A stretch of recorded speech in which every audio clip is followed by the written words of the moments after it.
नमस्कार। Sports can कार्यक्रम में आप सभी का बहुत बहुत स्वागत है, जिसमें हम आपको रूबरू कराते हैं दिन भर की खेल खबरों से। आज के स्पोर्ट्स कैन की इस एडिशन के साथ मैं हूं आपका होस्ट और दोस्त सिद्धार्थ सिंह, और तमाम खेल खबरों पर विस्तार से चर्चा के लिए हमारे साथ स्टूडियो में आ चुके हैं वरिष्ठ खेल पत्रकार उत्तरा गणेशन। उत्तरा, स्पोर्ट्स कैन कार्यक्रम में आपका बहुत बहुत स्वागत है। धन्यवाद सिद्धार्थ। सबसे पहले नजर अब तक की स्पोर्ट्स हेडलाइंस पर।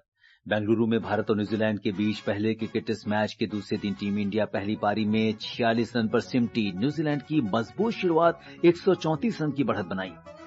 पूर्व भारतीय spinner Neetu David ICC hall of fame में शामिल होने वाली देश की दूसरी महिला क्रिकेटर बनी। निशानेबाजी विश्व कप फाइनल में भारत के विवान कपूर ने ट्रैप स्पर्धा में रजत और अनंतजीत सिंह ने स्कीट स्पर्धा में कांस्य पदक देश के नाम किया। और 2 बार की ओलंपिक पदक विजेता पीवी सिंधु ने डेनमार्क ओपन बैडमिंटन टूर्नामेंट के क्वार्टर फाइनल में जगह बनाई।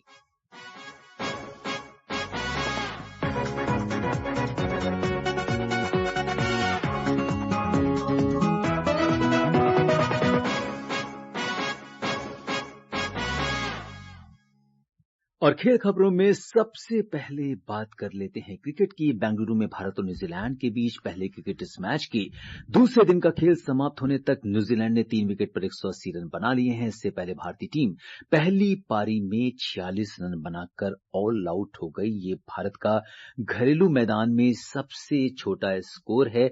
और जिस तरीके से अगर हम देखें आज का मैच हुआ उत्तरा और भारतीय खिलाड़ियों ने प्रदर्शन किया, क्या कहेंगे इसके बारे में? देखिए, मुझे लगता है जो कुछ कहना था वो रोहित शर्मा ने मैच के दिन का खेल समाप्त होने के बाद प्रेस कॉन्फ्रेंस में कह दिया था। पर दुखद जरूर है। बाकी 3 दिन और बचे हैं जी। उम्मीद पे हम तो खैर भारत में खेल प्रेमी जितने हैं वो उम्मीद पे ही चलते हैं। तो ऐसा नहीं है कि पहले ऐसा हुआ नहीं है भारतीय टीम के साथ और उन्होंने कमबैक भी किया है। तो इस उम्मीद पे हम हैं कि अगली के सेकेंड इनिंग्स में बल्लेबाजी बेहतर होगी और कल का जब खेल होगा तो बहुत ज्यादा रन नहीं बनने दिए जाएंगे न्यूजीलैंड को, ताकि कमबैक करना पॉसिबल हो सके। जी, हालांकि जिस तरह से आज जो टीम इंडिया ने जो स्कोर बनाया है और जिस तरह से दोबारा आपने जैसा कि बोला कि हालांकि टीम के हौसले बुलंद हैं। फिलहाल सुनते हैं आज के प्रदर्शन पर ये रिपोर्ट। आज बेंगलुरु के एम चिन्नास्वामी स्टेडियम में जब दूसरे दिन का खेल शुरू हुआ तो सभी क्रिकेट प्रेमियों की निगाहें टीम इंडिया पर लगी थीं, जिसने टॉस जीतने के बाद पहले बल्लेबाजी करने का फैसला लिया था। लेकिन किसी ने ये नहीं सोचा था कि भारत आज घरेलू मैदान में टेस्ट क्रिकेट का सबसे छोटा स्कोर बनाएगा। भारत की टीम मात्र 46 रन पर ऑल आउट हो गई। इससे पहले भारतीय टीम 1987 में वेस्टइंडीज के खिलाफ दिल्ली टेस्ट में 75 रन पर ऑल आउट हो गई थी। ये भारत का कुल मिलाकर टेस्ट मैचों में तीसरा न्यूनतम स्कोर है। इससे पहले भारत ने 2020 में एडिलेड में ऑस्ट्रेलिया के खिलाफ 36 और 1974 में लॉर्ड्स में इंग्लैंड के खिलाफ 42 रन बनाए थे। भारत का 46 रन पर ऑल आउट होना किसी भी टीम द्वारा एशिया में सबसे न्यूनतम है। एशिया में पिछला रिकॉर्ड 53 रन पर ऑल आउट का वेस्टइंडीज और पाकिस्तान के नाम है। भारत का आज का स्कोर किसी भी टीम का न्यूजीलैंड के खिलाफ टेस्ट में सबसे न्यूनतम स्कोर है। इससे पहले 2012 में जिम्बाब्वे की टीम न्यूजीलैंड के खिलाफ 51 रन पर ऑल आउट हो गई थी। देखना दिलचस्प होगा कि कल मैच के तीसरे दिन टीम इंडिया क्रीज पर किस तरह वापसी करती है। विशाल शर्मा, स्पोर्ट्स कैन। जी हाँ उत्तरा, अभी आपने प्रेस कॉन्फ्रेंस की बात की है तो टीम इंडिया के कप्तान रोहित शर्मा ने भारत के इस प्रदर्शन पर क्या कहा, आइए सुनते हैं। आप कह सकते हैं क्योंकि हम 46 में ऑल आउट हो गए इसीलिए ऐसा लग रहा है, लेकिन ऐसे विकेट पे जहाँ पे थोड़ा सा सीमरों को मदद है तो वहाँ पे आपको अपना गेम प्लान पहले से थोड़ा सा बनाना पड़ता है। हमने ऐसे विकेट पे काफी बार खेला है और काफी हद तक हम लोग सक्सेसफुल भी रहे। तो सब बैट्समैनों का अलग अलग प्लान होता है। हर एक बैट्समैन जो अंदर गया था कुछ प्लान लेके गया था कि किस तरीके से खेलना है, क्योंकि सबको पता था कि पिच कैसा है और क्या हो रहा है। लेकिन कभी कभी हो जाता है कि आप कुछ करने की ट्राई कर रहे हो और वो प्लान में होता नहीं है, तो इसीलिए आज थोड़ा खराब दिन रहा हमारे लिए। बट ऐसे मैचेस हमने बहुत खेले पहले भी। चैलेंज था बट ठीक है, हम लोग को अपने आप को चैलेंज करना चाहिए जितना हो सकता है उतना। जी हाँ, कप्तान ने बोला कि अभी फिलहाल 3 दिन है और जिस तरह से खेलना चाहिए था उस तरह से शायद नहीं खेल पाए, लेकिन अभी बहुत कुछ करना बाकी है। तो उत्तरा, आप क्या देख रहे हैं, किस तरफ ये मैच अगले जो हमारे पास 3 दिन है ये बेहद अहम होने वाले हैं?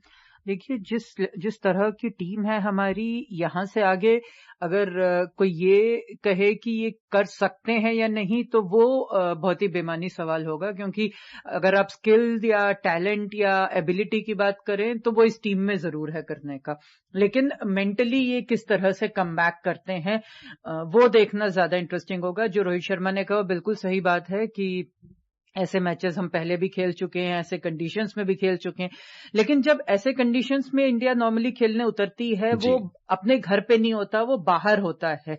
आप इंग्लैंड में या न्यूजीलैंड में ऐसे कंडीशंस में खेलने उतरते हैं और वहां पे आप प्रिपेयर होके जाते हैं ऐसे कंडीशंस के लिए। उन्होंने ये भी कहा आज जो उनकी प्रेस कॉन्फ्रेंस हुई कि शायद उन्होंने पिच गलत रीड कर ली थी, तो बिल्कुल इंसान से गलती हो सकती है, पर जब आप घर पे खेल रहे हैं, और बैंगलोर ऐसा नहीं है कि कोई बहुत ही अननोन वेन्यू है, कल पूरा दिन वहां बारिश हुई है, तो खिलाड़ी ऐसे हैं जो वहां पे खेल चुके हैं पहले। केएल राहुल कर्नाटका के लिए ही खेलते हैं डोमेस्टिक में भी। बैंगलोर का वेदर जरूर डिफरेंट हो सकता है समय के हिसाब से, पर आरसीबी से विराट कोहली इतने सालों से खेल रहे हैं।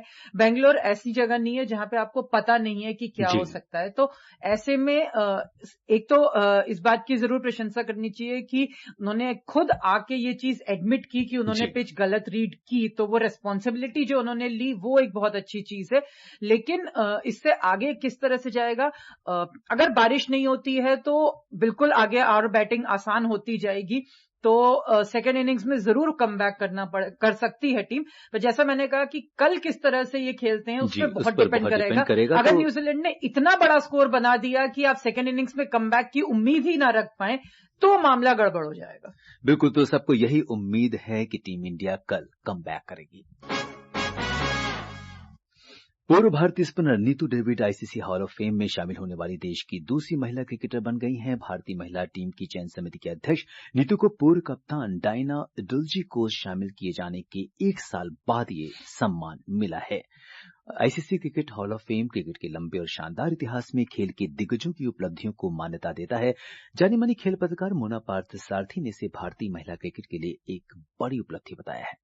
वाकई में बहुत ही बड़ी उपलब्धि है महिला क्रिकेट के लिए भारत में, क्योंकि इतने साल से सिर्फ 2 महिला हैं, ये नीतू डेविड दूसरी महिला है डायना एडुल्जी के बाद जिन्हें हॉल ऑफ फेम में शामिल किया गया है। और आज क्रिकेट का पूरा महिला क्रिकेट का स्वरूप बदल चुका है। बीसीसीआई के साथ आने के बाद महिलाओं के लिए एक लीग हो रही है, दुनिया भर में महिलाओं के लिए लीग हो रही है। और जब नीतू डेविड खेला करती थी तो जैसे आज वो बता रही थी जब मेरी उनसे बात हुई कि बिल्कुल भी सुविधाएं नहीं थी, खाली परिवार का सपोर्ट हुआ करता था, रेलवे के लिए खेलती थी। फिर धीरे धीरे जैसे उन्होंने पूरा बदलता परिदृश्य देखा है भारतीय महिला क्रिकेट का, और आज इस सम्मान के साथ सारी उनकी पुरानी यादें ताजा हो गई, तो बहुत ही अच्छी उपलब्धि है, खास तौर पे ऐसे समय में जब महिला T20 विश्व कप भी चल रहा है और हम महिला क्रिकेट को बढ़ावा देने के लिए अक्सर बातें सुनते हैं बीसीसीआई से भी। तो एक ये बहुत बड़ा, और AB डिविलियर्स जैसे क्रिकेटर के साथ आज उनको हॉल ऑफ फेम में शामिल किया गया है, तो वाकई में इस तरह की उपलब्धियों से प्रेरणा मिलती है आने वाली पीढ़ी की महिला खिलाड़ियों के लिए भी कि नहीं, क्रिकेट है तो पुरुष क्रिकेट के साथ महिला क्रिकेट भी है और इसमें भी सम्मान मिलता है। जी हाँ उत्तरा, ये एक बड़ा सम्मान है और महिला क्रिकेट की जब भी बात होती है तो इसका नाम लिया जाएगा। बिल्कुल लिया जाएगा, और उम्मीद ये है कि जैसे डायना एडुल्जी ने रास्ता खोला है और इस बार नीतू डेविड आई हैं, अगले कुछ सालों में हमें और भी महिला क्रिकेटर्स भारत से इस हॉल ऑफ फेम में शामिल होती दिखेंगी। आइए एक नजर डालते हैं नीतू डेविड के क्रिकेट करियर पर।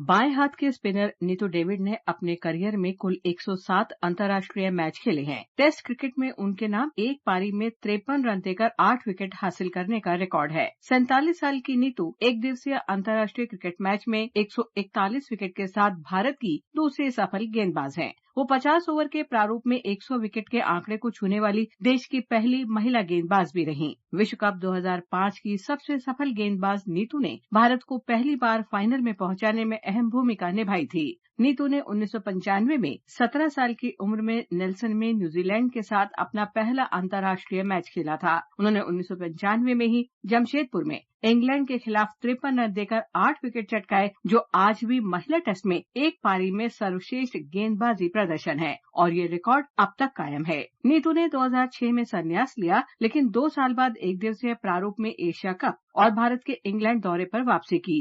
नीतू डेविड को हॉल ऑफ फेम में शामिल किए जाने पर स्पोर्ट्स कैन की पूरी टीम की ओर से बधाई।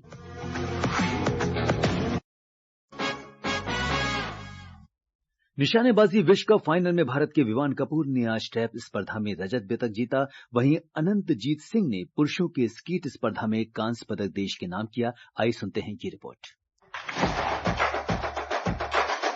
नई दिल्ली में आज निशानेबाजी विश्व कप के फाइनल के अंतिम दिन भारत ने 2 पदक जीते। विवान कपूर ने आज ट्रैप स्पर्धा में शानदार प्रदर्शन किया और 44 अंकों के साथ दूसरा स्थान हासिल किया। इस स्पर्धा का स्वर्ण पदक चीन के यिंग क्वी ने और कांस्य तुर्की के तोल्गा टूनसर ने हासिल किया। इससे पहले अनंतजीत सिंह नरुका ने शॉटगन की स्कीट स्पर्धा में कांस्य पदक देश के नाम किया। इस प्रतियोगिता में भारत 2 रजत और 2 कांस्य के साथ कुल 4 पदक जीतकर 9वें स्थान पर रहा। चीन ने 5 स्वर्ण और 3 कांस्य सहित कुल 8 पदक के साथ टूर्नामेंट में शीर्ष स्थान हासिल किया है। इटली 1 स्वर्ण 3 रजत और 1 कांस्य सहित कुल 5 पदक के साथ दूसरे और जर्मनी 1 स्वर्ण और 2 रजत के साथ कुल 3 पदक लेकर तीसरे स्थान पर रहा। Mukesh Kumar, sports can.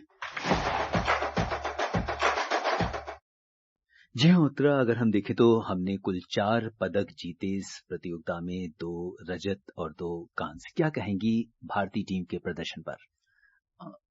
अच्छा है, पर हमें ये याद रखना चाहिए कि ये ओलंपिक्स के ठीक बाद आया है और बहुत से बड़े नाम हैं बाकी देशों से जो यहाँ पे नहीं आए हैं, क्योंकि एक तरह से सीजन खत्म हो चुका था पेरिस के साथ। तो और ज्यादातर भारतीय जो है वो भी वाइल्ड कार्ड के थ्रू हैं, क्योंकि हम होस्ट हैं। तो ऐसा नहीं है कि भारत से भी बहुत ज्यादा बड़े नामों ने इसमें शिरकत की हो। तो ये एक तरह से इसलिए अच्छा है कि आपको एक अगली पीढ़ी को मौका मिला है एक बड़े टूर्नामेंट में खेलने का और अपने आप को प्रूव करने का। पर मुझे लगता है अब अगले सीजन से ही जितने भी हमारे मुख्य शूटर्स हैं उनका चैलेंज शुरू होगा। 2 बार की ओलंपिक पदक विजेता पीवी सिंधु ने फॉर्म में वापसी करते हुए चीन की दुनिया की 7वें नंबर की खिलाड़ी हेन यूई को हराकर Denmark open super 750 badminton tournament के क्वार्टर फाइनल में जगह बना ली है। पूर्व विश्व चैंपियन और अभी दुनिया की 18वें नंबर की खिलाड़ी सिंधु ने प्री क्वार्टर फाइनल मुकाबले में 63 मिनट में 18-21, 21-12, 21-16 से जीत दर्ज की। अब क्वार्टर फाइनल में सिंधु का सामना ग्रिगोरिया मारिस्का और मिया ब्रिजफील्ड के बीच होने वाले मैच की विजेता से होगा। तो फिलहाल सिंधु कुछ फॉर्म में आती दिख रही हैं। बिल्कुल, और बहुत जरूरी है उनका, क्योंकि पिछला पूरा सीजन पेरिस को भी मिला के उस तरह का नहीं गया है जिस तरह की उम्मीद की जा रही थी।